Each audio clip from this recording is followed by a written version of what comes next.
this louder? This is loud, yes. This is loud too. Anyway, is this louder? This is loud. This is louder. This is loud. I think I figured out what feedback is now, finally. Yeah. Okay, all right. Good evening and welcome everyone. Yeah, this is... So, you have to come this way?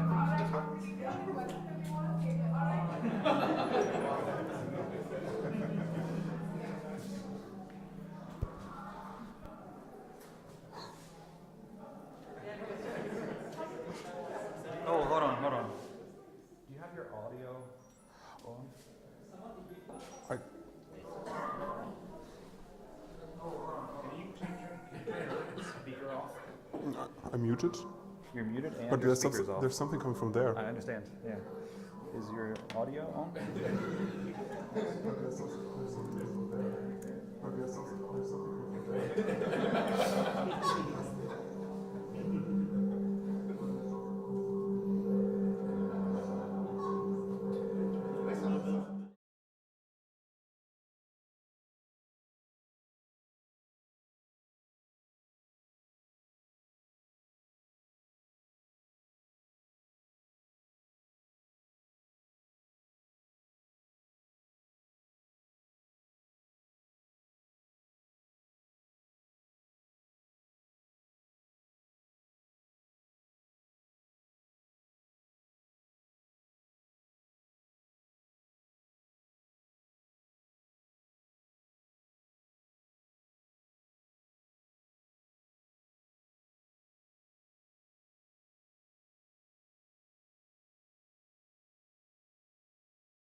can you give it a second?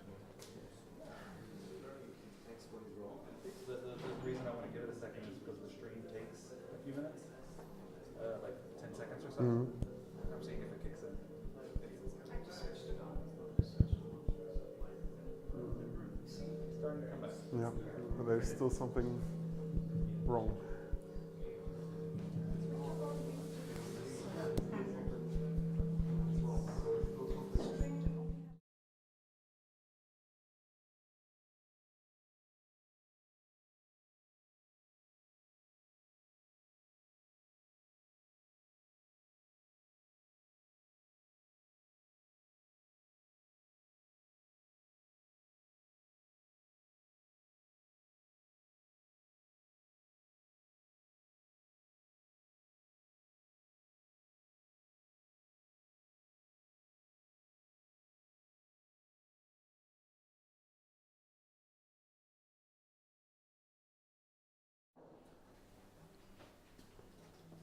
Okay, I think I figured out what's wrong.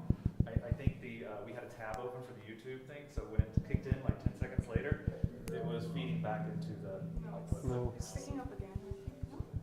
Hello, hello. Testing. It's picking up. Testing, 1, 2, 3. Testing. Testing, 1, 2, 3. Testing.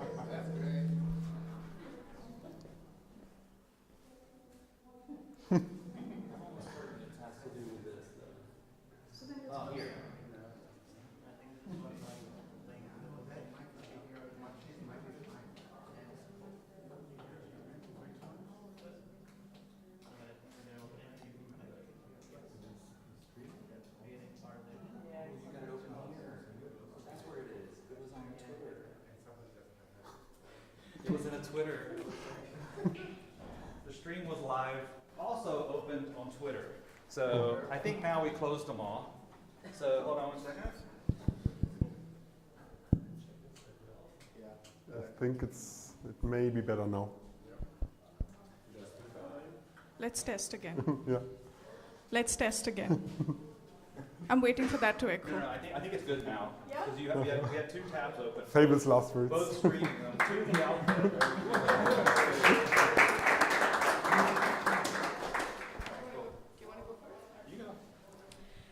Hi everyone, good evening. Welcome to the Kubernetes and Cloud Native Berlin Meetup, Jan New Year edition. First of all, happy New Year. I hope this goes way better than the other New Year's. We'll see, time will tell, it's just Jan. But look how fast it's gone, and here we are to celebrate our first community meetup this New Year. And I'm happy to kick it off with Bastian and Stefan.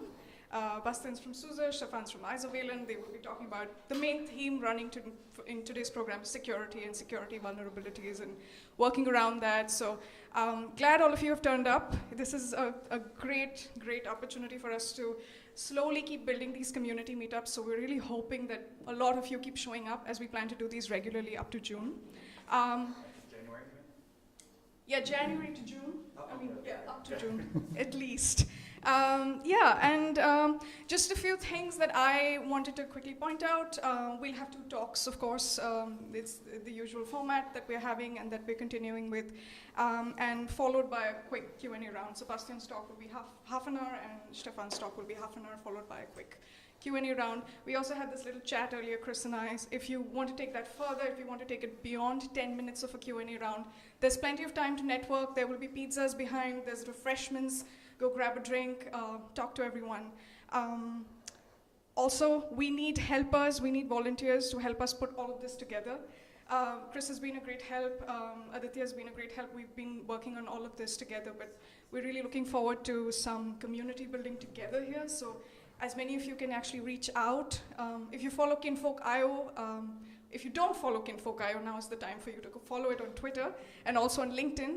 I keep posting regular updates there.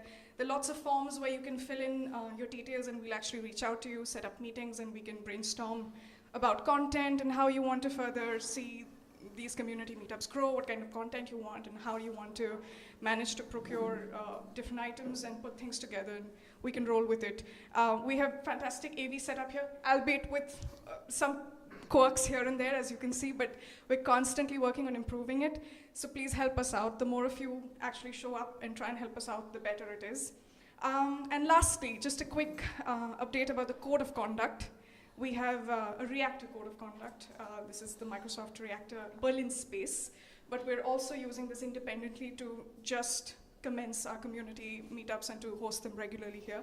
Just one quick thing about keeping this harassment-free zone. Please respect everyone's opinions. Differences of opinions can be dealt with very well. And yeah, just be respectful and be mindful as you always are. And that's about it. I'd like Chris to quickly, sorry, yeah.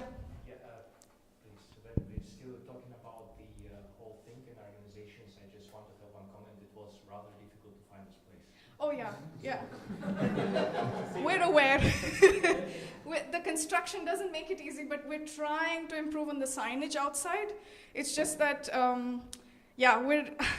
it's a little tricky, but we're also trying to figure it out because we can't keep putting it down on the doors. I mean, everyone sort of also pulls it out, even in this building, if they don't feel it's necessary or important to be there. But we're trying to work around that. We don't really know how to perfectly go about it, but we're trying. Yes? Just write it in the meetup text, maybe? Like, in the text, there was nothing written about it, right? So, oh, okay. Sorry for being... No worries. I actually did mention a phone number there. I don't know if anyone actually tried to call or so. Because yes, yeah. Go into the construction site. Yeah, I know. Don't be afraid. But it's good. I mean, thank you. We'll try and improve the signage from the street to here. I really don't know how much we can do, but we. Video that'll make it. Yeah, that's true. Actually, yes, that's a brilliant idea. And code of conduct is also done, and I've touched upon the program. It's your turn now, Chris. Chris will now talk to us a little bit about the history of these meetups and what we're doing with them. Well, actually, I'd like to cover that in the next meetup a little more, so I can prepare for it a little more. What I would like to say, though, is we're having this meetup here, and we've done this a few times here.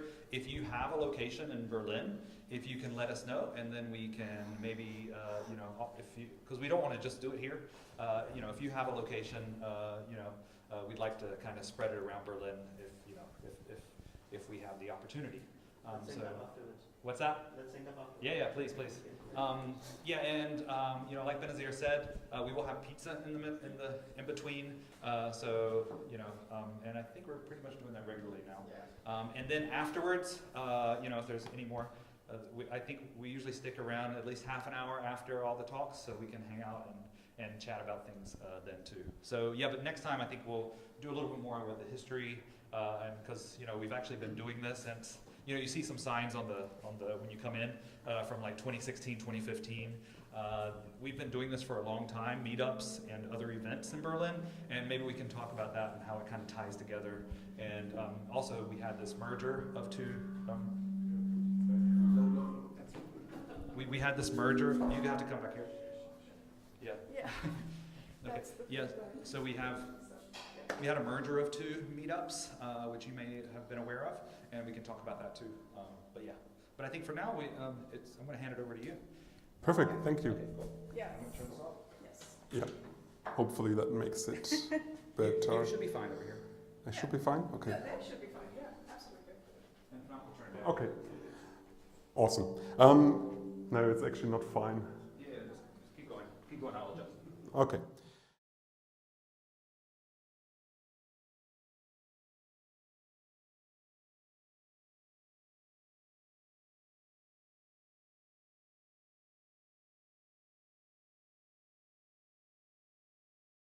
Containers against security vulnerabilities that you know about or that you don't know about.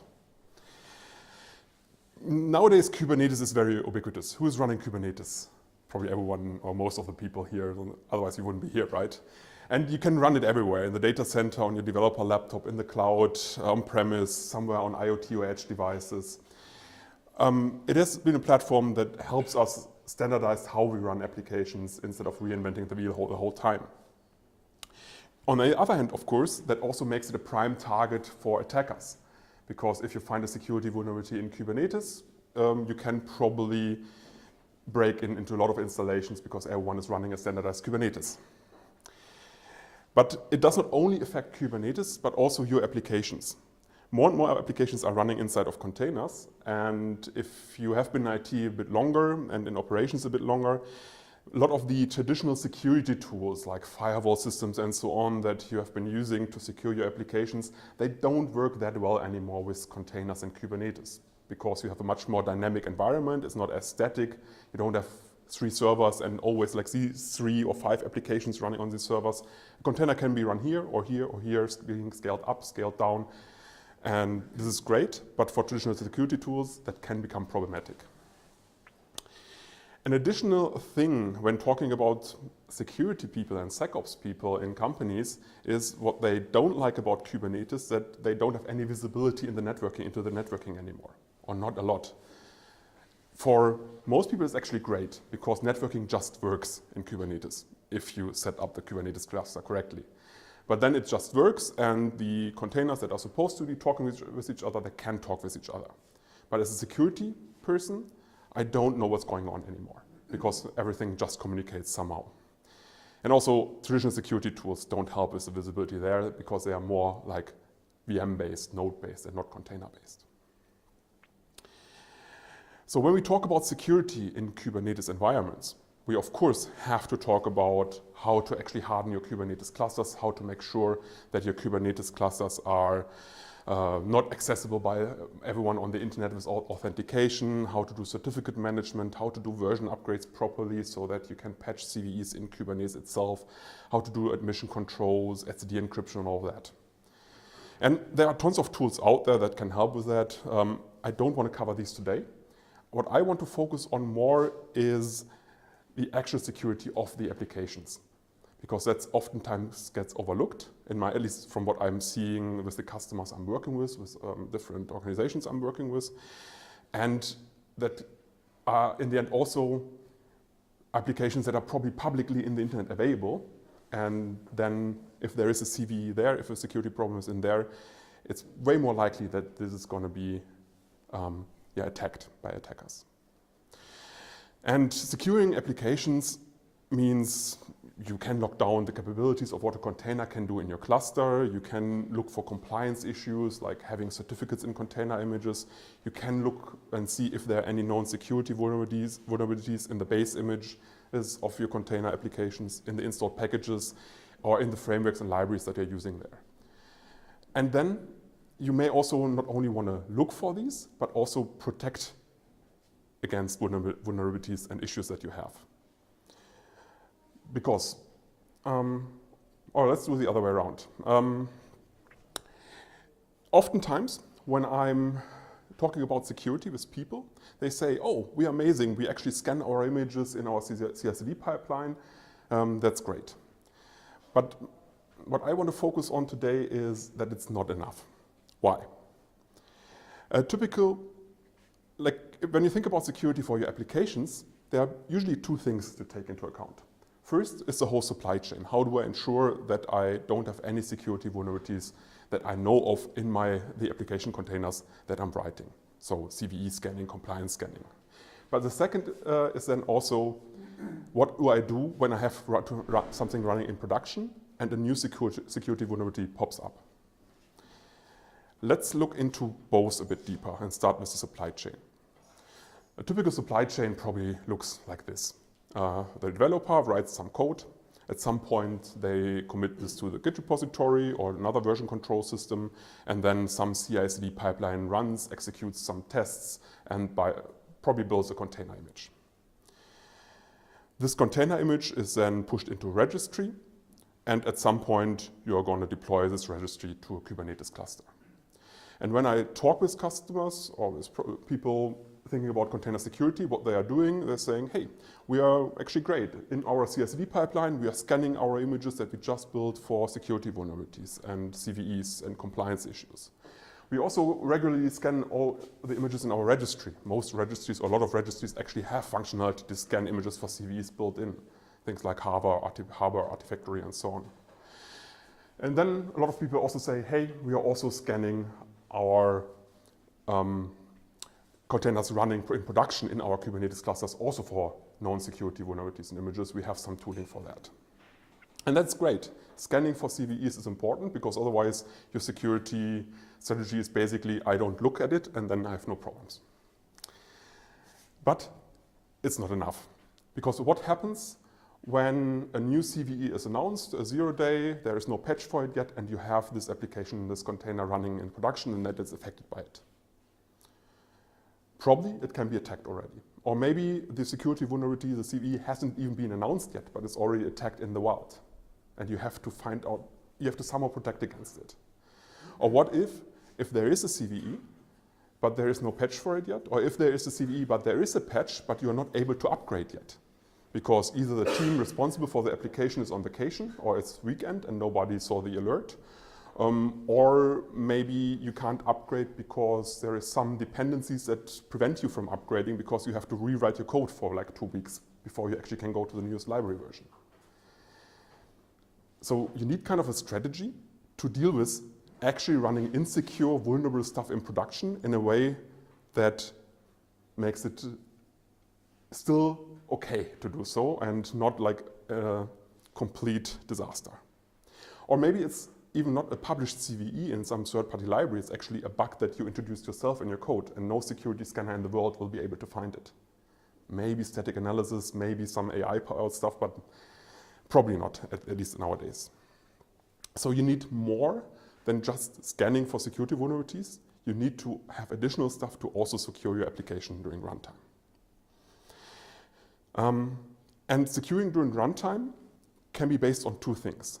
There is a more traditional threat-based approach where you have known network attacks, known like something like SQL injection, cross-site scripting attacks, log4shell attack we had last year, where you can probably maybe scan the whole incoming traffic, and if you see a certain attack vector, you just block it.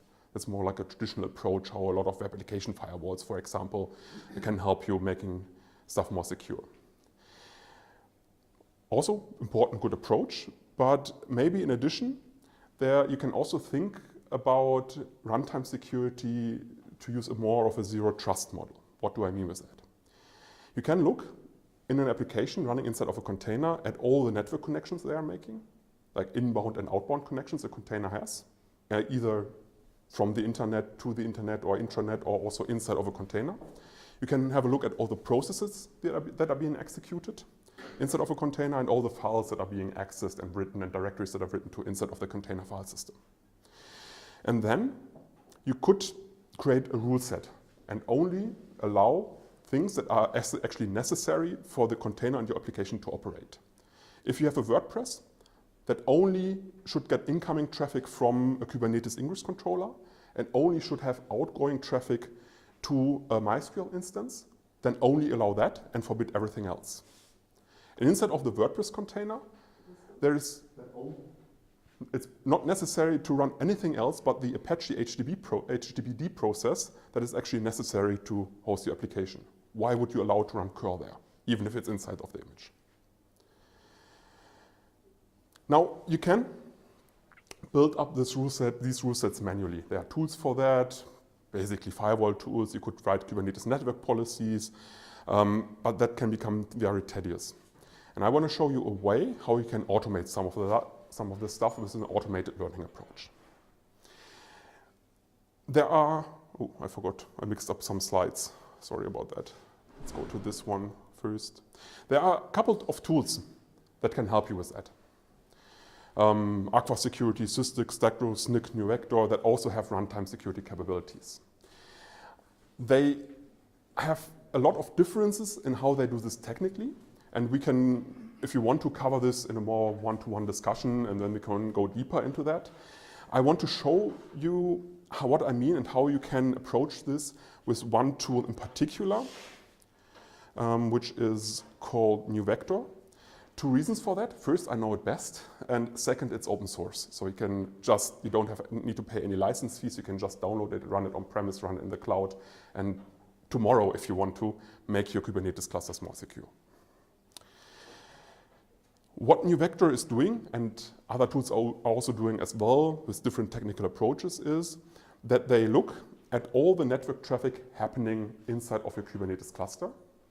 So everything that is happening in between containers and in between pods, the so-called east-west traffic, and everything that's happening with incoming traffic into the cluster and outgoing traffic into the internet or intranet systems, so-called north-south traffic. And then it looks at all the connections and can ensure that only these connections that you want to be enabled are actually possible. The way NewVector is doing it is it's actually looking directly at the Linux network stack, so directly at the source. Even before network packages go into a container, it already sees it will go there. And then it's doing a deep packet inspection on it, so that you, on the one hand, can configure with rules, hey, this pod is only allowed to communicate outgoing to this pod and nothing else. So layer 3, layer 4. Which IP addresses are you communicating with? But also on layer 7, what is actually the protocol that is spoken on this connection? So you can limit this connection if that were a WordPress and that is a MySQL. You could limit this connection that it only allows the MySQL protocol to be spoken upon and not something like HTTP, TLS, DNS or other protocols that could lead to additional attack vectors. Then NewVector will also look at all the processes that are being executed in each container and at the files that are written into the file system. And this deep packet inspection has like a couple of nice features there. What you can then do is, first of all, you can say all these limitations that you put into a container, like what network connections you can make, what files you can access, what processes you can execute. Allow you then to limit the impact a 0-day or an unknown or unpatched CVE actually has on a container. Because even if this is a WordPress and there's a plugin in there that has a vulnerability and then an attacker could attack this and get into the container.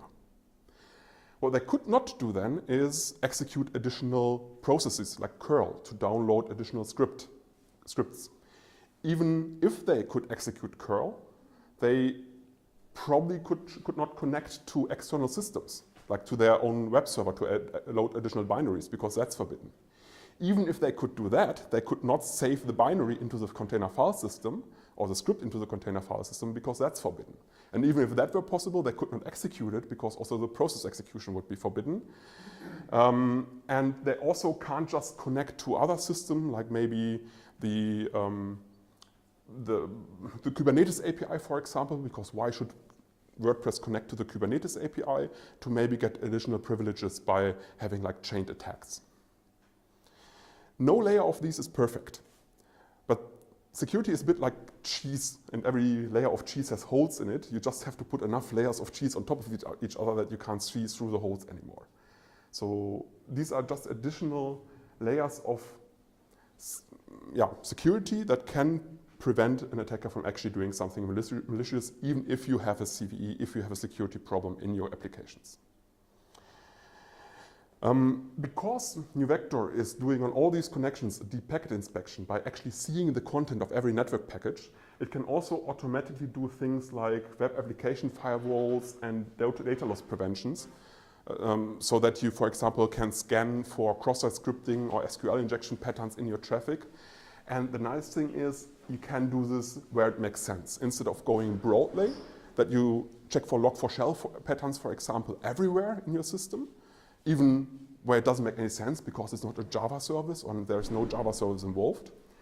You can do this granularly and decide on this connection I probably want to check for SQL injections, on this connection I want to check for XSS, and you don't have to scan all your traffic for everything and making stuff very slow in the process.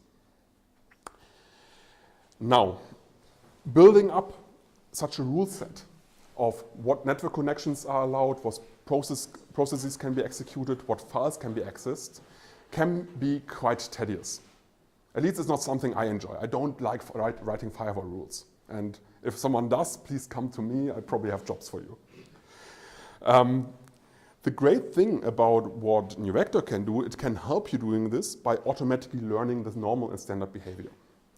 You can run the whole system, the whole cluster, or individual pods or groups of pods, like all pods within a namespace, in different modes. The first mode is a discover mode, where in this case NuVector will learn what is the current behavior, so what network connections are being executed, what processes are being executed, and what files are being accessed. And then it can create a rule set automatically for you. You should, of course, do this in some kind of a trusted environment. Probably not on production when there's already an attacker on there, then you learn what the attacker is doing. Maybe in a staging environment where you're running your QA tests or where you're testing if your application is actually working. And then, if you're happy with the rules, and of course you can modify them, you can add your own, delete some if you want to. You can switch the whole system or individual pods or groups of pods either in an alert mode, where NuVector will stop learning new rules. But then, if something is happening that is not covered by rules, again, network connection, process execution, or file access, it will still happen. Nothing is blocked, nothing breaks, but you get an alert. And when you're happy with that, and there are no alerts anymore, you can also switch individual pods, the whole systems, or groups of pods in a protect mode, where NuVector will then also not only alert you that something is happening that is not covered by rules, but also completely block it. And this behavioral learning is something that can greatly help you creating all these hundreds of firewall rules that you need to have for an application instead of you having to do this manually. Let's spend the last 5-6 minutes to actually have a look at this. So first of all, one point I'm using, is this visible from the front side, from the back? Perfect. So I'm using here Rancher as a Kubernetes management tool. That is just where my Kubernetes cluster lives. NuVector works in any kind of Kubernetes cluster, regardless where it's running.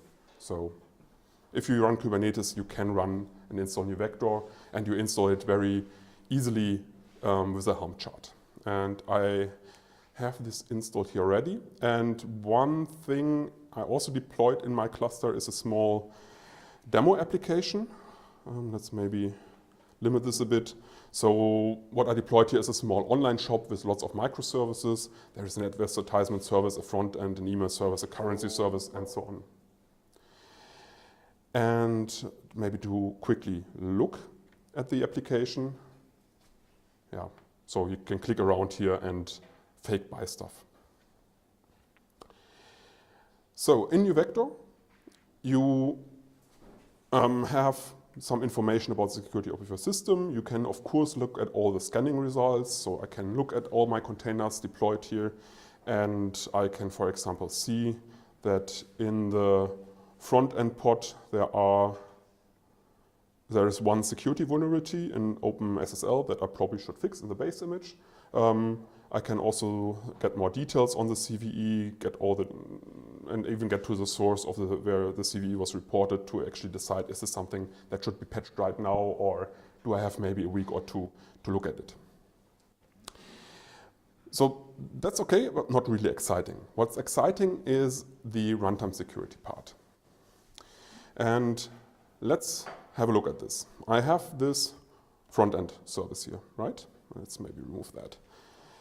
And here, for this front-end service, I have a couple rules for process execution that have already been learned. So for some reason, someone, that was probably me testing, executed sh in there, in the container. There is the server binary that was executed, and then the pause binary from the Kubernetes, from Kubernetes itself.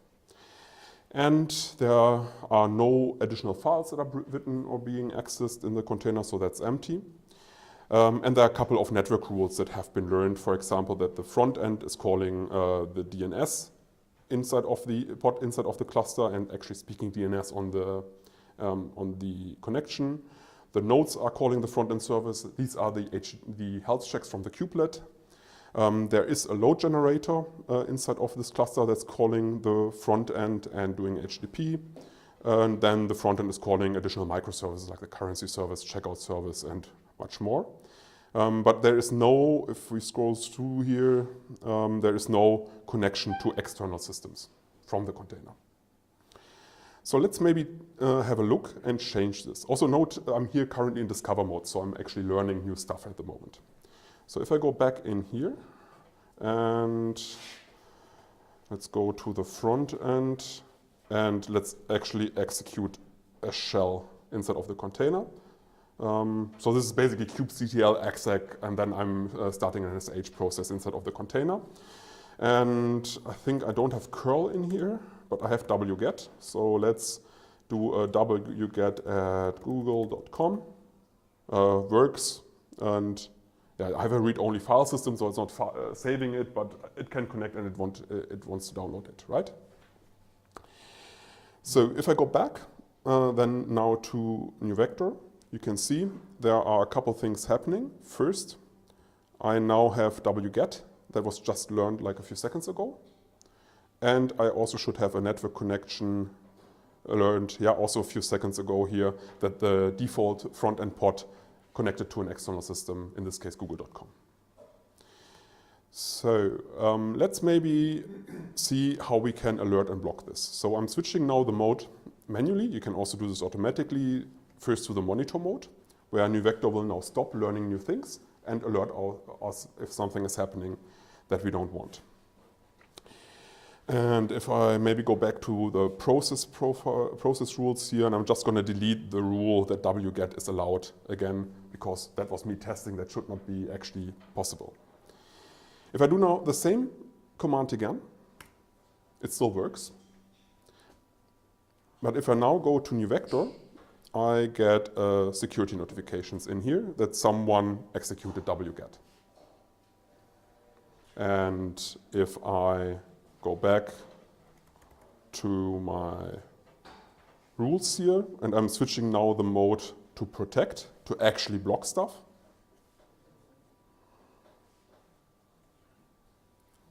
And execute the same thing again. Then the process is directly killed. I'm not even allowed to execute it.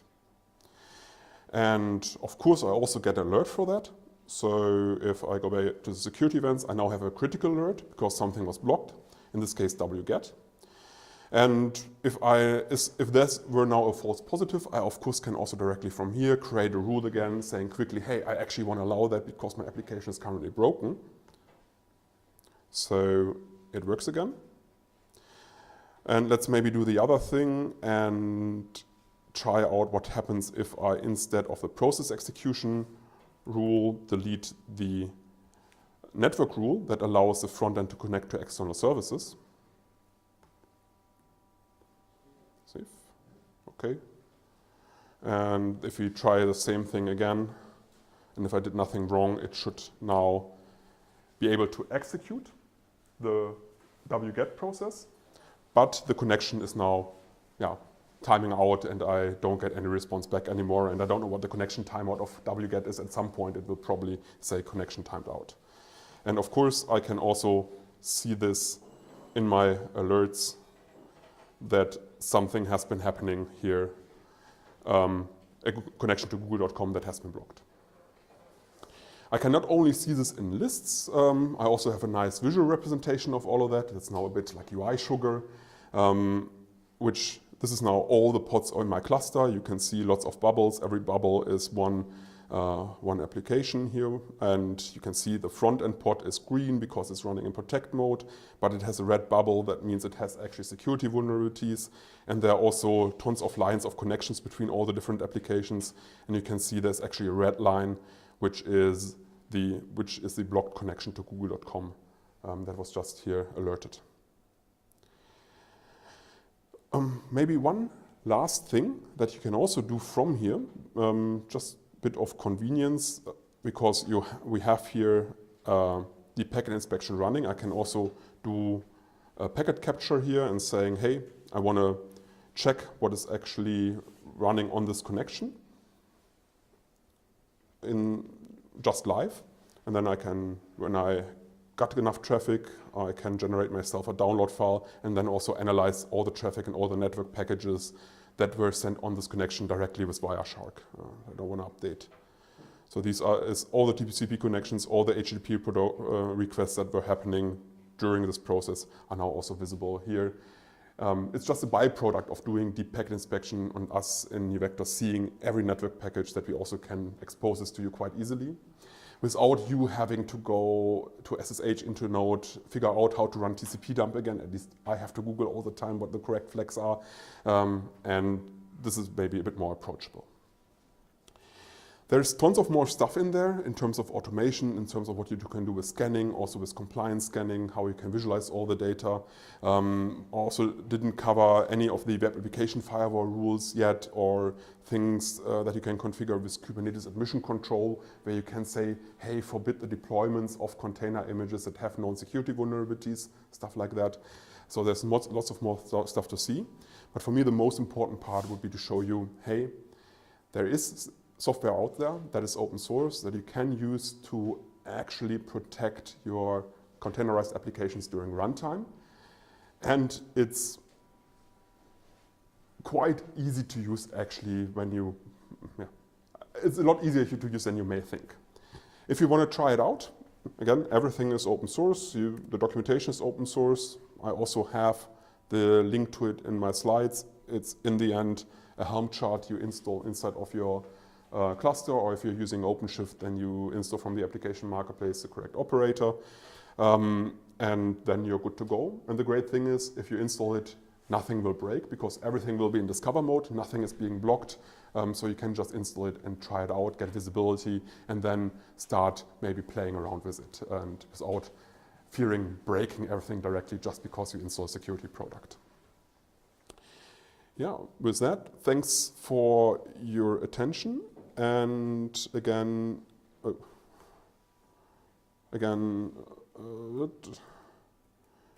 here are the links to NeuVector and the documentation. And yeah, thanks, and we can go to questions.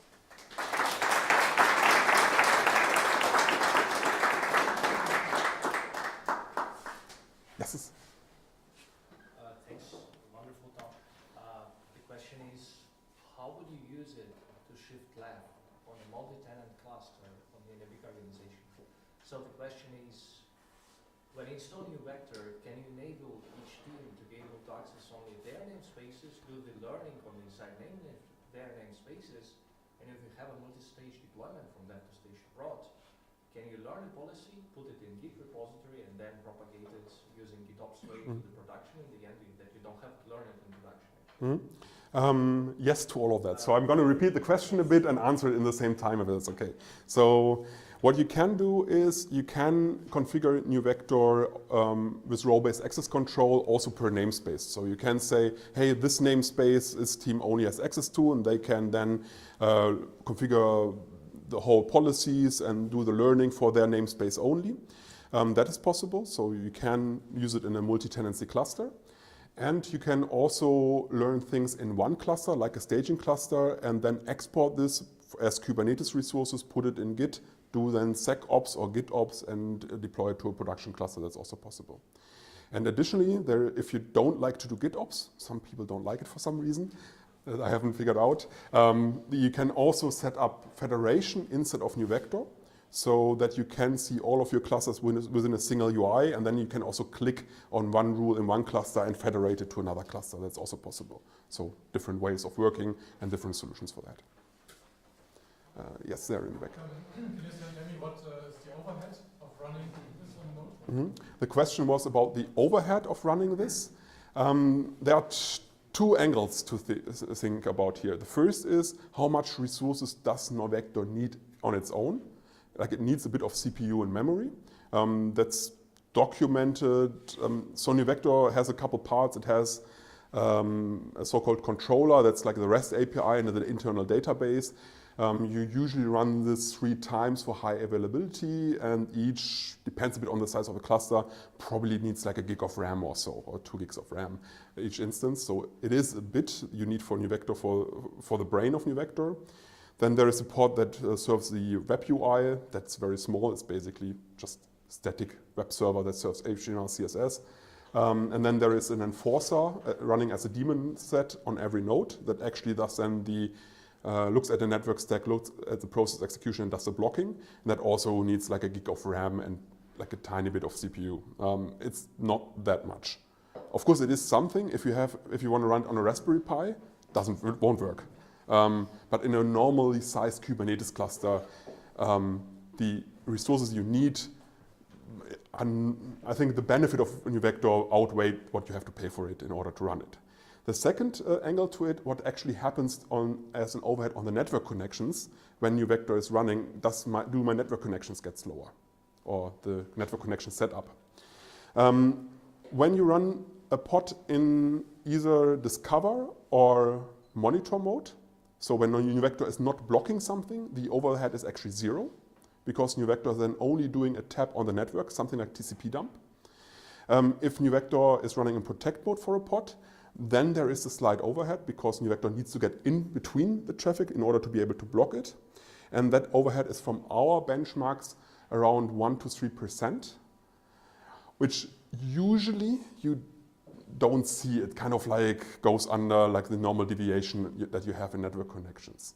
But please don't trust my word on it. Measure it, because every system is different. Measure it on your own. Benchmark it, because it's quite easy. Do benchmarks and then switch it on and do your same benchmark again and see, does it make stuff slower or not? Do you see anything or not? And I've been working with quite a few large companies also testing that and integrating that, and they also said to me, yeah, we agree with you, we don't see any thing getting slower in a measurable way. Yes. Does this answer the question? Yes. Okay, perfect. Any other questions? Yes. Yeah. Do you know the technology used at kernel space to do the package inspection? The question is if I know the technology used at kernel space to do the packet inspection. I'm not a networking guru or kernel guru. So I know what it's not doing. It's not. That's probably the first angle to the answer. That's actually quite important. You don't have to install sidecars everywhere. So it's not something like a service mesh like Istio, where you need a sidecar additionally in every pod. It works together with Istio and other service meshes that are using Sidecar, and it can even make this a bit more secure because you can limit your application container to always only connect to the Sidecar, and then the sidecars between each other to always do TLS or something like this. So it works well together. You also don't need to install any kernel modules or something like that. The NuVector enforcer pods, they need to run in a privileged mode because they need to access the network stack, but you don't need to install any kernel extensions. It's also not using eBPF because there you would see that something happens after it happened and not before it happened. And we want to block stuff before it happens and not just after it happened. So there's a slight technology difference.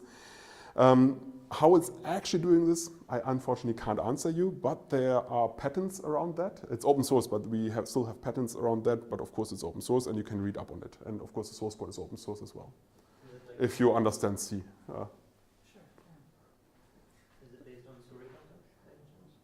I don't know, sorry. Yes? Does it provide any custom resource definition for configuration for application inside the custom? The question is, does it provide custom resource definitions for actually providing the configuration through Git and GitOps and resources? Yes, it does. So you can click in the UI. You can also do this with infrastructure and security as code. Yes? Yeah. Is there any additional hardening for NuVector? I feel a bit weird about the zero trust thingy, and now I have this Uber admin application which can basically look into all my packages and at least do denial of service by just spamming rules I don't want. So the question is there any kind of hardening in NuVector? Because NuVector has a lot of privileges, and it basically you have to trust that NuVector is doing its job. You have this with any kind of security tool that does on runtime. Like if you use firewall-d, for example, to block stuff, you also have to trust that it's working. If you use Kubernetes network policies, you also have to trust that it's working. A CNI plugin is also doing lots of important stuff that also needs to be hardened. You have to ensure and trust that it's working. So we provide hardening guides, and of course it is an open source project, but there are also people behind this. So we at SUSE, we develop it. We acquired NuVector, the company, last year. No, 2 years ago, 1.5 years now ago. The first thing we did is open source proprietary software, and then we can also provide you insurance there. So if it's, for example, you need certifications or for compliance reasons, you need like a vendor that you have to call and can blame if something goes wrong, that's also possible. But then, of course, that would cost money. If you're interested, I can also give you the right context there. I think I got the sign that was the last questions. I'm going to stick around here so we can chat and talk about all the other questions afterwards. Okay. Thanks again. Cool. Thanks so much.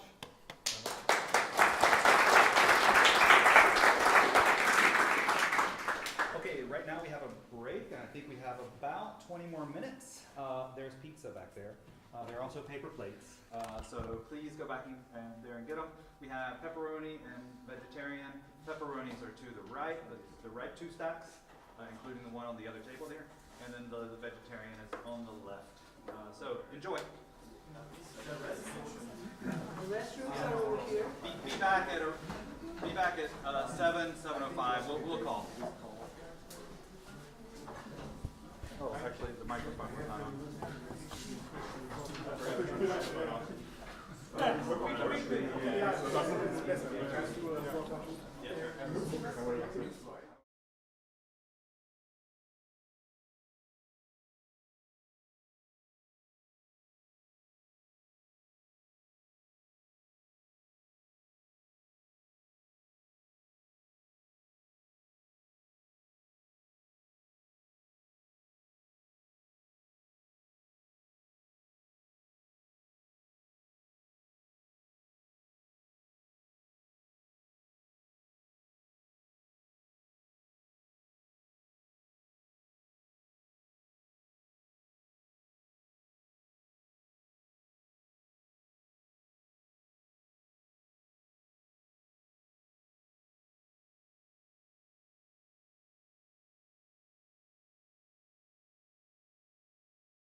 Was the pizza good? Yeah, looks like it. I'm trying to. Okay, we have all the outputs set. We have some of you seated. Great. We have Stefan now, and he will be talking about Cilium Cluster Mesh and his work with it. So without further ado, take it away. Oh, great. Well, thank you for the introduction. Yeah. I wanted to say more, but then I was like, No, it's you okay, have it's a lot to okay. say. And it's 10 minutes past, so we just start off. Oh, God. Okay, so as an introduction, I thought it was an hour and a half talk. Then it was an hour and it's 30 minutes, so I hope you have no plan after that. Today, as mentioned, I will be talking about Cilium Cluster Mesh. I'm not a technical guy, but kind of. So if you have questions, that's the good thing about this not being like a KubeCon talk. It's very small. We are only like, 60, 70 people max. So feel free to raise your hand while I'm talking during the talk and just ask your question, if it's an interesting question. Could you Sure. I can pause for a second. Guys, we seem to have lost the camera feed for 2 seconds. We're just fixing that, and we'll start all over again. Sorry. Sure, Yeah. I can. And maybe Sure. the intro should be, yes. We're good, just continue. It's just not showing your picture, but everybody can hear what you're saying now. Okay, so I can continue? No, but we need that for the, okay, anyway. All right. So, yeah, Recommend you start. again. Yes. Yeah, no worries. It was not very interesting. I was like talking about You nothing. talk about your hopes and dreams and your life. Yeah, Go on from there and just no worries. So it's not a talk, it's a meetup. So if you have any question, feel free to raise your hands. I'm technical, but not that much. So if I don't have the answer, at least I know that I don't. So yeah, I will probably ask you to take a note and send me the question afterwards. As you might guess by the accent, I'm French. So sorry about that already. One other thing, because I got this question every time. So I'm using an iPad. So this is pictures of my presentation. It's not my actual presentation.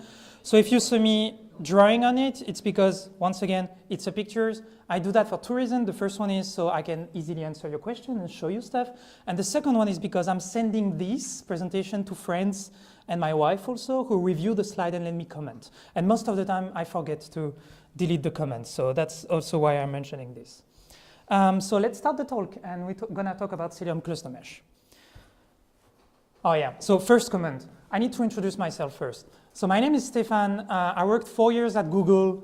I was a Kubernetes specialist trying to help our customer using GKE. Recently moved to a company called Isovalent. And one of the products done by Isovalent is called Cilium. I need to make it quick. Yeah, I'm also a Kubernetes contributor, mostly around autoscaling and networking. Oh yeah, I didn't do the joke. That's okay. So first, who already knows about Cilium? I had some discussion during pizza time, so don't lie. Okay, and who already knows about eBPF? Mostly the same person. Okay, so half. You never know. You never know. The opposite will be fun. But so I will start and do a quick introduction. If you have any question, feel free to raise your hand. Once again, there is them question, but don't ask them.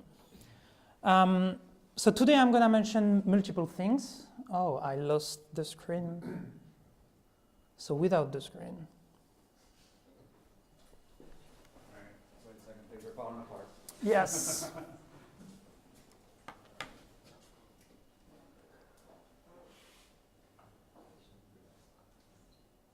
Any questions? You never know. Yeah? What was the joke? Sorry? What was the joke? What was the joke? Oh, yeah, so I always share something personal when I do a talk.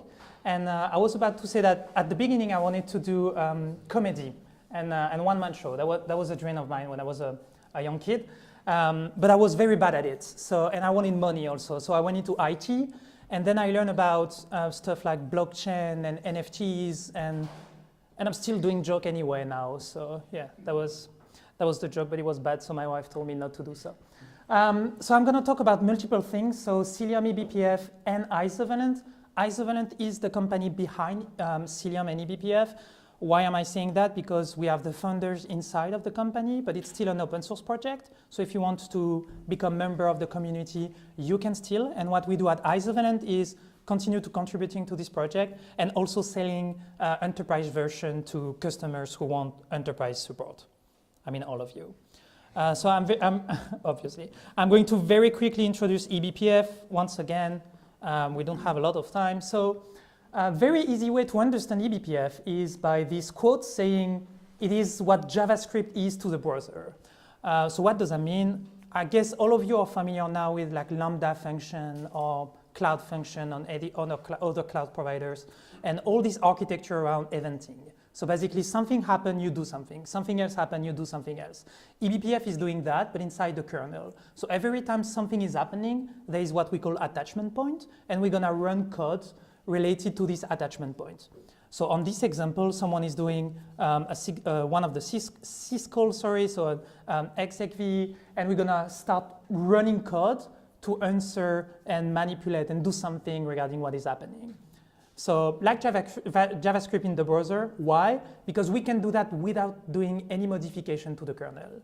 So that's why it's interesting. So there is the attachment point, and we can load our code inside the kernel, but we don't need to modify it. So that's JavaScript and the browser. And why? Try to do a pair for Linux kernel, and you will understand why.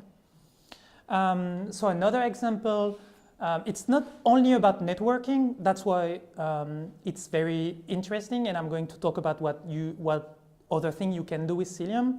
But today will be mostly focused around networking.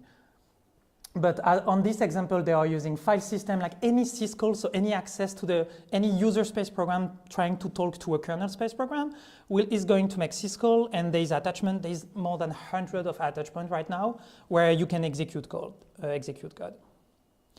So this is Cilium. Cilium is basically a two-part program, so user space program and a kernel space program. So the Cilium agent running on the user space is going to inject code inside the kernel space. So it's binary injected code to do multiple things. The first thing is being a CNI for Kubernetes. Is everybody aware of what a CNI is? If you don't raise your hand, nobody. Yeah, kind of. Okay. So it's basically helping your communication between two applications on your Kubernetes cluster. If there is no CNI, there is no communication on your cluster. And I'm going to talk a bit more about that and what we do. But not only. So Cilium is not only a CNI. It started as a CNI, but it's, I will say, a framework for eBPF. So anything you want to do around eBPF, you can use Cilium as a framework. And it's not only running on Kubernetes. We have some customer running Cilium on top of VM, and pretty soon on top of Windows VM also. So you can have multi-cluster, you can have VM gateway, you can do networking policy, identity-based encryption. I'm going to talk a little bit about that. But just so you understand, it's not only a Kubernetes CNI. So this is all the thing we can do. So I already mentioned all of that. I'm gonna talk about a little bit about networking, then observability, and we're gonna then go up into, the purpose of the presentation and talk about cluster mesh. And for the people who liked the previous talk, there is also a Cilium-based product called Tetragon, when you can have runtime security. And I'm not gonna mention what it's doing because we already had a very amazing talk about that. Customers, we have many customers. Most of the cloud providers, the biggest cloud providers are using Cilium under the hood. So GCP, AWS, Azure just announced a partnership with Isovan and Cilium. So if you run Azure, you can have Cilium. So I'm saying that so that you understand everything I'm going to talk about, you can actually use it already because it's already there. So first thing, we do Kubernetes networking. So what does that mean? It means that inside your cluster, you have the Cilium agent running on the nodes. So as the daemon said, and it's injecting this eBPF code on every nodes. So it will allow communication between your cluster, between the container on your cluster, and I'm gonna explain how now. So it's an eBPF based CNI. So instead of using kubeproxy, like most, I will say, of the older CNI, the issue with kubeproxy is that it's under the hood using IP tables or IPVS. And the issue with IP tables is that, as mentioned in the previous talk, in a containerized environment, they die very quickly. So you have a lot of containers, so there's many change with IP address, but also with your IP table rules. And an issue with IP tables is that It is enforcing networking policy through IP tables chaining. So if you have one change of networking policy on your cluster, you need to change the entire list of IP tables. So it doesn't scale very well. We don't do that when you use eBPF. And also, the hashtab algorithm allow us to do per CPU hash table. So instead of using only one, you can use all of the big CPU you have on your machine, and we all of that. So basically, eBPF is great, and Cilium is good, and it's faster than using, and it scales better also than using the previous method. Any question at that point? All right. We can also do, obviously, load balancing. So you can use eBPF as a load balancer. So you can deploy, great, L4 load balancing. And if that's coming from me, let me know. But yeah. Yeah, you can have a question. Usually the network policies depends on the CNI implementation, right? Yes. So in this case, Cilium probably supports CNI, but I want to go a bit deeper in that. Yeah. If you install Cilium, but you don't install network policies or you don't activate it, can you activate it later on? Yeah, sure.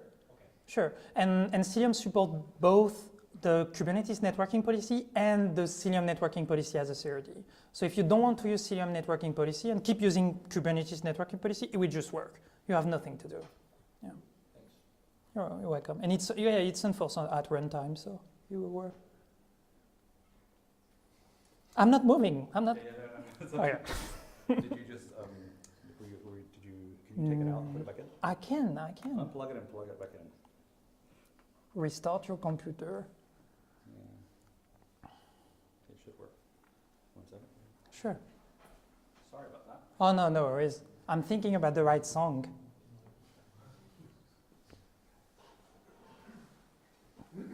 Here we are. So if you deploy L4 load balancer, we can also act as a load balancer. We are now also working with the gateway, the Kubernetes gateway API. So if you're using Kubernetes gateway API, we have a gateway class for Cilium. So you can also use Cilium as an ingress way to have traffic. We also do egress gateway. So if you need to go out of your Kubernetes cluster, you can have an egress gateway. If you use Cilium Enterprise, we have HA gateway.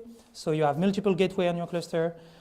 We have support of, as I mentioned, the biggest cloud provider out there.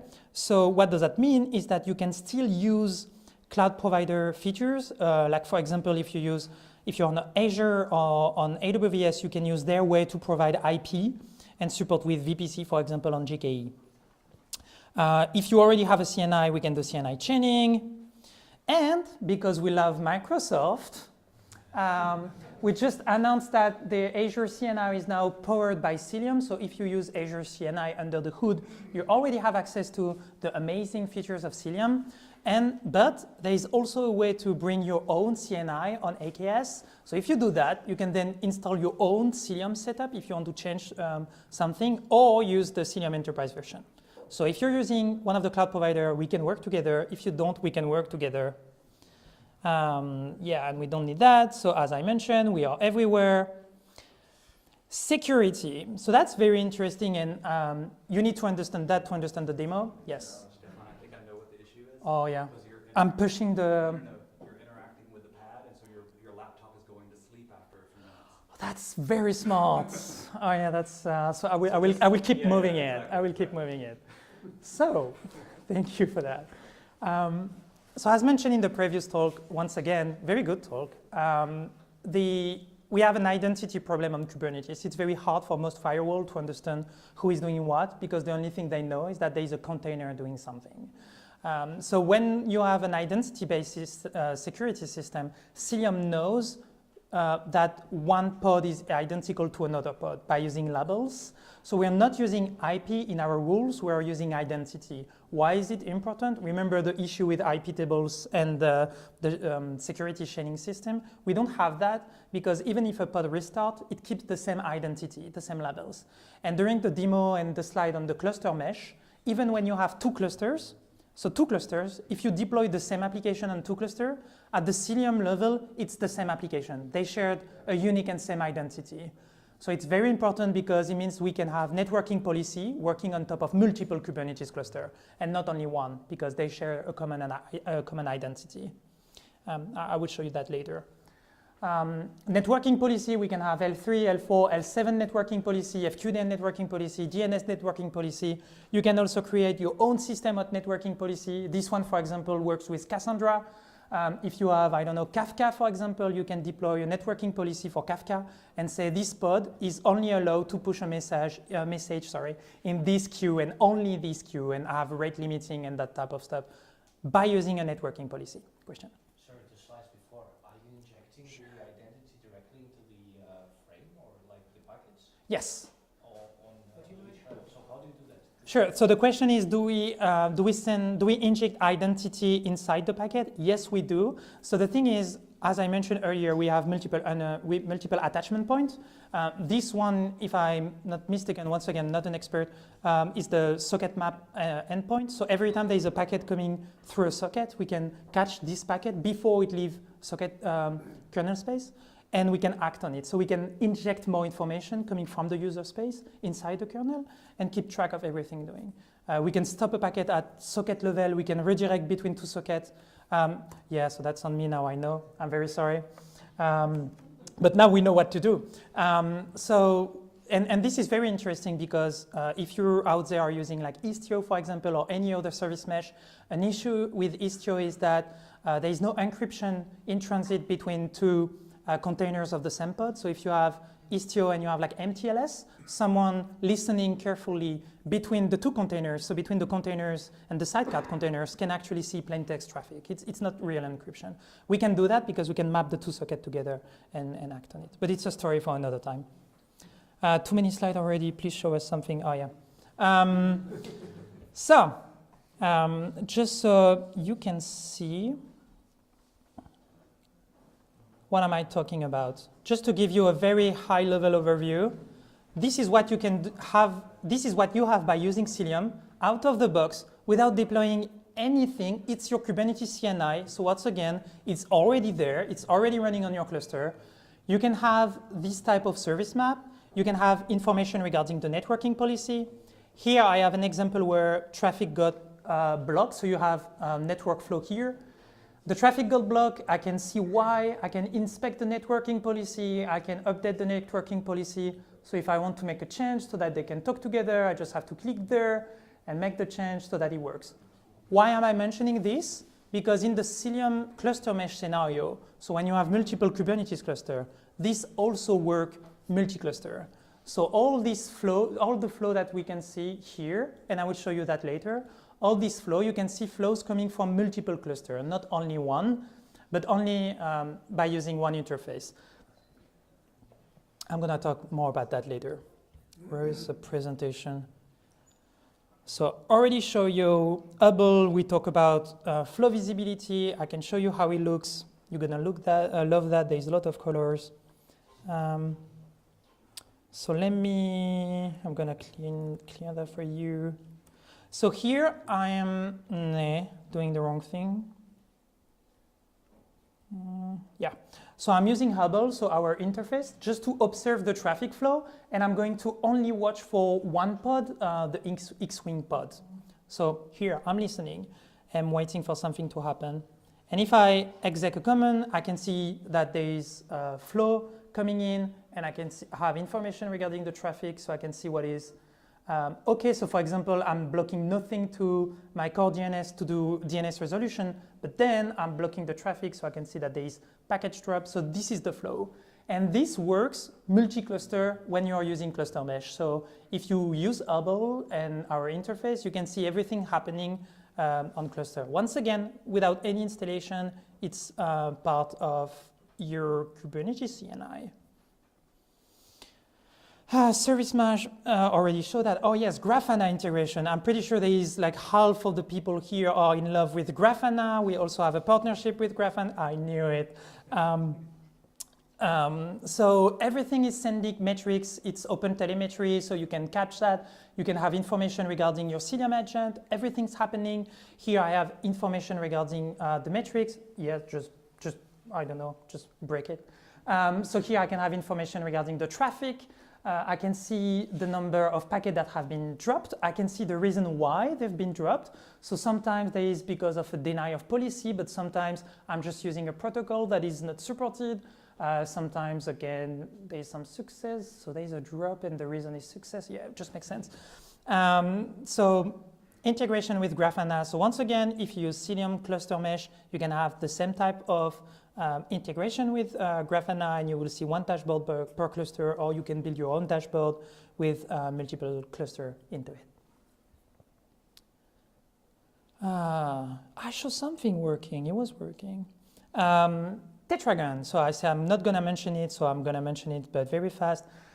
You can do, because we are already at kernel level and we are already in your cluster, once again, you have nothing to do but just enable the feature, and we can attach to more endpoints. So instead of just playing with networking and attachment point, we can play with way, way more than that. So we can have information, because we are in the kernel, about basically everything running inside the cluster. So we can say when something that shouldn't happen is happening. For example, I don't know, someone doing netcat through coming from a pod or going reaching to an external endpoint, and you don't want that. We can have all this information, and we can act on it by using networking policy also. So you have CRD, you can deploy policy to block the thing that you don't want happening on your cluster. And there's integration with Grafana, so you can have all of that coming through Grafana. We don't have a very fancy interface. I really like the interface from the previous talk, by the way. Here is the process tree view. So on this example, I can see that there's a pod running on my cluster, and he did netcat and exec a bash script and then a curl command. And I can see that they were trying to reach Twitter thingy. Don't know why. Cilium cluster mesh. Finally, question before I start the talk? Do you have CD scan? Do we have? No, we don't. No, we don't. That's the only runtime bit we have so far. Yeah. So what is cluster mesh, and basically why are you here today? Running on top of one cluster is pretty easy. Running on top of two clusters is like pretty hard, and running on top of hundreds of clusters is nearly impossible. One simple reason is that we didn't think about Kubernetes that way when we start working on Kubernetes. I say we because I work at Google, remember that? And multi-cluster is painful, and the first step to manage a multi-cluster environment and a multi-cluster architecture is first to understand what's happening, so everything about around observability. And second is to have a single pane of glass and communication. So you want to have one place when you can see what's happening and act on it. And also you want to enable service discovery, basically all the thing you do with a service mesh, but without using a service mesh, because I don't know if someone here is running Istio in production. I'm sorry about that. Yeah. So the idea that the people at Cilium had is, what if, because we are already in the kernel, in the cluster, what if we can establish communication between the two and run everything in kernel space? So not running user space program, not asking people to do stuff, but do that, you know, the old Linux fashion way. There is some requirements, obviously, the biggest one being you need to have different IP subnet. You can't have overlap because we are going to establish communication, so it makes sense. And they need to be connected in a way, so we need at least L2 connectivity. So why would you do that? The first scenario is high availability. So if you have a front-end application running and this application has then a backend services and there's other backend services, if you have two clusters, because for example, I don't know, you have customer in USA and you have customer in EU, and you want that if something happened at some point in this cluster, the request can still go to the other cluster and use the backend in the other cluster. So this is highly used for high availability, but also for things like A/B testing or canary deployments, all that type of way. So by deploying what we call the global service, you can have this type of thing. So it's just an annotation on a simple Kubernetes service. So there's nothing to do. Once again, you just annotate your Kubernetes services saying, yeah, I want that service to be globally distributed. You can also have shared services. So what happens a lot is multiple teams having multiple clusters, and there is, for example, a team that has all the services regarding users. Now you can have two clusters sharing services, so using Kubernetes services, even if the services are not inside the cluster, but running in another cluster. So that can be very helpful, so you don't have to duplicate code between the two clusters. And why would you do that this way? Because here it's totally invisible. For these services, he is just talking to another Kubernetes services. He doesn't know that under the hood, the traffic is going to be redirected to another Kubernetes cluster. For him, actually, it's invisible. Not for everybody, but at least for him. Splitting services. Who is running database on top of Kubernetes here? There's always one, and he's always at the end. He's at the end. I saw your hand. Yeah, he's always hiding somewhere. So this is tough. I mean, it's tough and not that hard at the same time. The issue we have evolved a lot around stateful application management on top of Kubernetes. It's way better than like 4 years ago. But the issue is, at some point, you need to do an upgrade. And the thing is, who decides the upgrade? I mean, the developer team, not the platform team. So they are going to say, hey, I need this feature and I need to upgrade the cluster. The thing is, everything is running on the same cluster, both the stateful application and the stateless application, and it's painful to upgrade everything at the same time.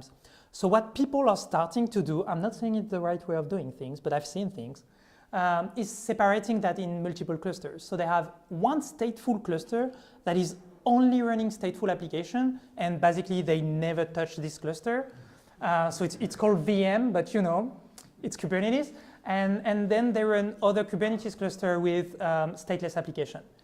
If you do that once again, it's invisible for your cluster. Your service is inside one cluster. They don't know that the service is actually served from another Kubernetes cluster.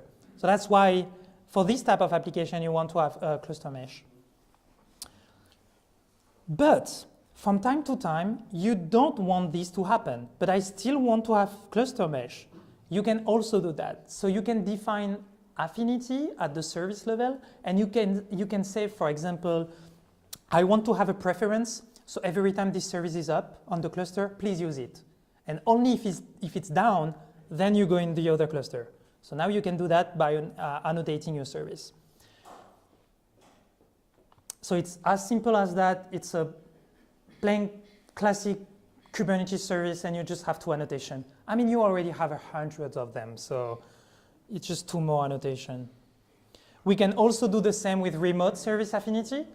I really like that one for A/B testing, canary deployment. It's very useful. So what you can do is you have cluster 1, cluster 2, and you want to make a change to this backend, but only that one, to basically do, you know, the test in production. In order to do that, what I can do is just change my service, annotate it as remote, and now all the traffic from these backend services is going to go to the other cluster, and that one will not receive traffic unless these disappear and they are out, and now it's automatically redirected to here. So if you do that, this service doesn't receive traffic anymore, and you can just basically curl it and do your stuff and testing and do quality test on top of that. So basically the type of stuff you're used to do with a service mesh, but I mean without having to have a service mesh. But we also do service mesh. As I mentioned, we have some features like service discovery, encryption in transit, and also you can use both at the same time. So in this example, we are using service mesh feature, like A/B testing, as you said, at the ingress level. I want 75% to my customer to go in these services, 25% of the customer to go to this service. But at the same time, I still want to have this, I still want to have this working where if something goes wrong here, you can still serve my customer. So if I lose this connectivity, I don't lose anything. We can also do topology array routing with cluster mesh. So it means that at the ingress level, so before, and that's very important, before even reaching the first services, so at the ingress level, you can redirect the traffic and say, okay, this service is not there, it's not up. So before anything here, you can redirect the traffic to the other one. That's the biggest difference if you use service like Istio or any other service mesh. You need to be inside the service mesh to first do something with it. So For many, many reasons, this is very helpful. Once again, because this ingress gateway is running on the nodes using eBPF. So at the kernel level, we can inspect the packet, see what's inside the packet, and act on it before even sending it to the first application. Already mentioned that, canary rollout, everybody wants to do that, nobody does that, but if one of you is actually doing it, you can do that also by using cluster mesh. And as I mentioned earlier, you just change only one of the cluster, you do the service annotation so that the traffic doesn't go the other way, and here you annotate your service to send your network packet to your backend services. It's a very, very simple way of doing that. I mean, it looks simple. I hope I make it look simple. And I'm out of time. So, but if you want to learn more, I have many recommendations. First, Cilium is an open source community, so just join the Slack channel and ask your questions in the Slack. And people are very friendly. I'm the worst of them, so they will be very helpful. Also, check the Isovalent website for two reasons. One, because I know you want to work with me now, so you can just book a demo and we can work with you. Or you can also do the labs. I don't know if you've seen that online. Those days, people have like Cilium badges. It's coming from the Isovalent website. So the labs are totally free. You can do them. You earn badges. You can share them on LinkedIn and become famous. Do we have any questions? If there is no question, I have demo running. Yes. What's the difference between Cilium and Cilium Enterprise? So what do you get? That's a good question. So most of the features, I will say, are around everything HA, so for high availability. For example, if you do networking policy, at L7, you sometimes need to do DNS query. What we can do is deploy multiple core DNS instances so that you have HA DNS. We have HA for the egress gateway. So instead of having one pod doing egress, you can have multiple in case one fail. And also you earn the right to work with me, which is, let's say, right. I mean, priceless, yes. What's the license of the community version? The license of the OSS version? That's a very good question. I don't know, sir. What I do know is that we have customer of very, very large company using the OSS version. Google is one of them. So I'm pretty sure you can find a way to use it, yes. You're welcome. Yes? Cilium is leveraging on layer 7 Envoy, as far as I understand. Exactly, yes. And if I'm comfortable with Istio, what motivates me to switch to Cilium mesh? Sorry, I only heard I'm the... already comfortable with Istio, Yes. which also leverages Envoy in a more comfort way. Yes. What motivates me to switch to Cilium mesh? That's a good question. It depends who you are and how adverse to security the company is. That's the first part of the question. As I mentioned earlier, the issue with Istio sidecar system is that it's plain text between the two containers of one pod. So if you have people with root access to, not even root, like just network capa root, they can see traffic in transit, so that's first. The second also issue is that it is deploying our Envoy. We have one per nodes where they deploy, sorry, we have one per Cilium agent where they deploy one per services. So the overhead is like way, way, way smaller. With ambient mesh that this has changed, but yeah, okay. Yes, exactly. Yeah, they are going in this direction. Yes, and just faster. If you look, we have public stress tests on the website that you can see, and it's just running like between 10 to 100 times faster than using a service mesh. But for that, just go on the website. It's publicly available. You can run the test yourself. Yeah. So I would say that's and also just most of the time, from what I've seen, developer experience. So I'm not talking platform administrator, but just the developer. They can see the difference. They don't have to think, oh, I have to use this Helm chart to inject my Envoy proxy sidecar, because they don't have to. It's just there, I would say. Yeah. But I don't often go front to front with this. Actually, you can run both. You can have Cilium as a CNI and still using Istio if you're happy with it. And we can actually correct this plain text even if you're still using Istio.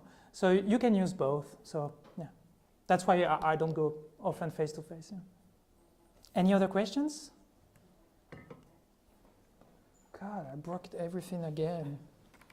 But now I know how to fix. I don't know if I have time for demo. You can go ahead. Yes, sure. So if you want to leave, I will just, see who you are.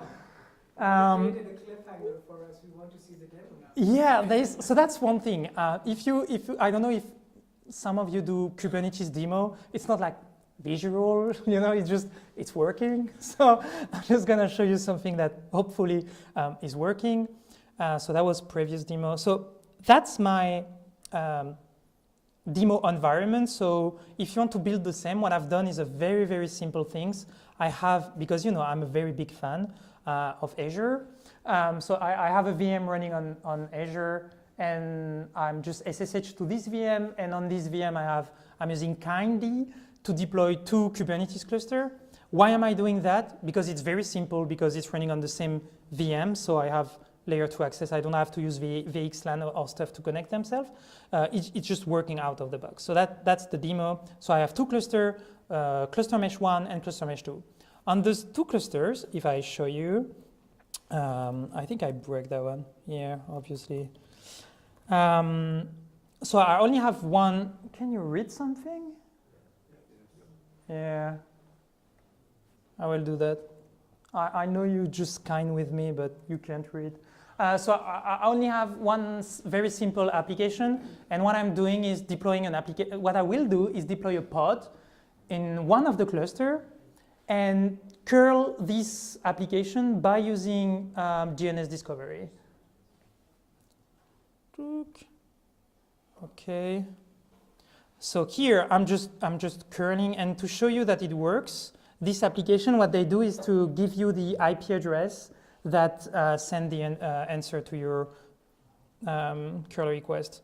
But to show you what's happening, I'm also gonna use at the same time Hubble to see what's running, and I'm only targeting DNS. And you will see why I'm doing that. Because it's very easy to lie with this demo and make you think that it's working.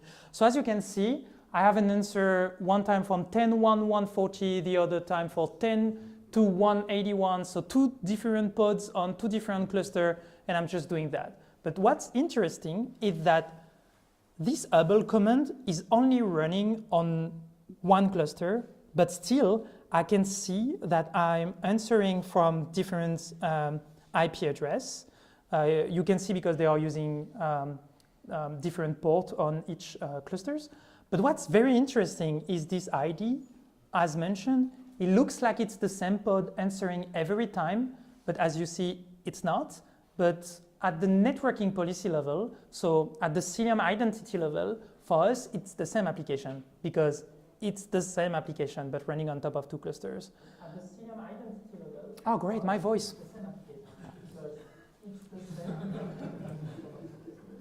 I'm sorry for you. Yeah, question. How can you say that they're on different clusters? I mean, you just see a client port on the left side, which is generated randomly, right? Yeah, I knew it because of the curl command, but here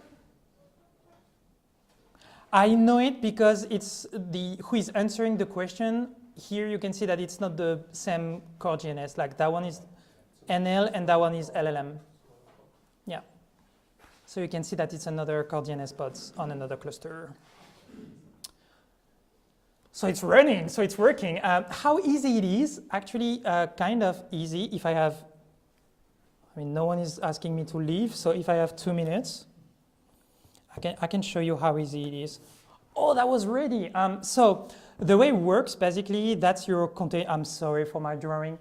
That is 2 clusters. Yes, I know. Here you have your on top here you have your control plane, another control plane, and this is node for each cluster. So what you do when you ask to connect the 2 clusters, what we're gonna do is basically deploy a control plane inside the cluster. And this is the control plane for cluster mesh, and inside this cluster mesh there is 2 things. There is an API server, so the API server, and etcd. So once again, API server and etcd. And what's happening is that this Cilium agent can listen to multiple API server. So not only that one, but also that one. And there is tunnel here, so it depends how you establish the connectivity, can be VXLAN, can be other technology. So they are talking with each other. And every time you create a new service, so you know how Kubernetes works, a lot of things here. And then the information is taken by this Cilium agent, sent inside this, at this API server, duplicate to that one so that this one knows, but it never changed that one. Why is it important? Because you don't want to have like pure duplication of your Kubernetes services. You can have many issues with that. So it's only duplicate at this level, so for this control plane, but it never goes here. So if you do a kubectl get service, you can only have the service of your cluster.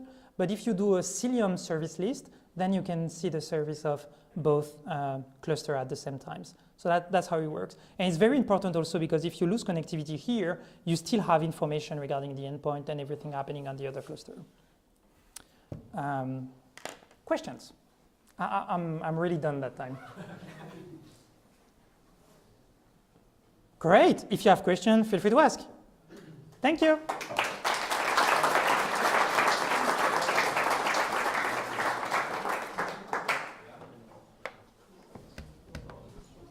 All right, thank you so much for your talk. And I'm once again going to thank all the speakers and all of you for coming. We have a couple of other logistics items, so if you can hold off for just a minute, we can go through those, and then we are off.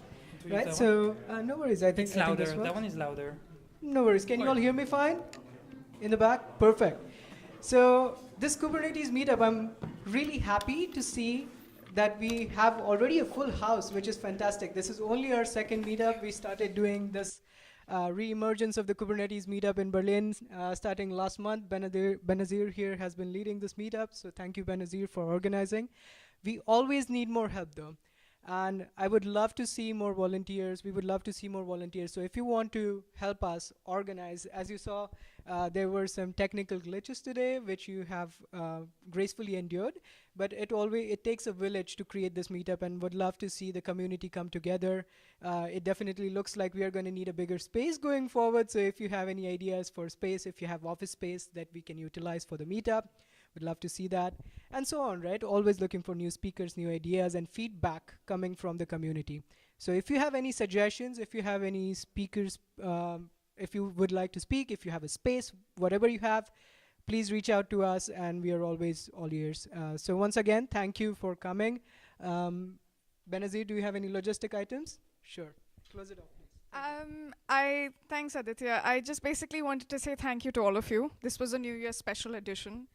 We put it together in such a hurry, but I'm so happy to see the turnout today. If anything, it's just testimony to the fact that we should be having these meetups going forward, and that they are successful, and that your turnout here makes it successful, your participation makes it successful. So let's just make it more wholesome and all round. Let's just see more of you actually reach out to us and tell us what you'd like to hear in terms of content, in terms of who should be speaking, any industry leaders you want to hear from, any of your folks you want to hear from. Trust me, these are your community meetups, and we'd love to see you shape this program. If I haven't mentioned it way too many times already, I'm going to say it again. Follow our Kinfolk LinkedIn, follow our Kinfolk Twitter. This is the best way for us to broadcast some of this information. We have some of these forms that we're putting out, which are community meetups. Trust me, they're Google forms, okay? So it's not just us here. We're trying to work with collaborative tools that work for everyone. We just want to hear from you.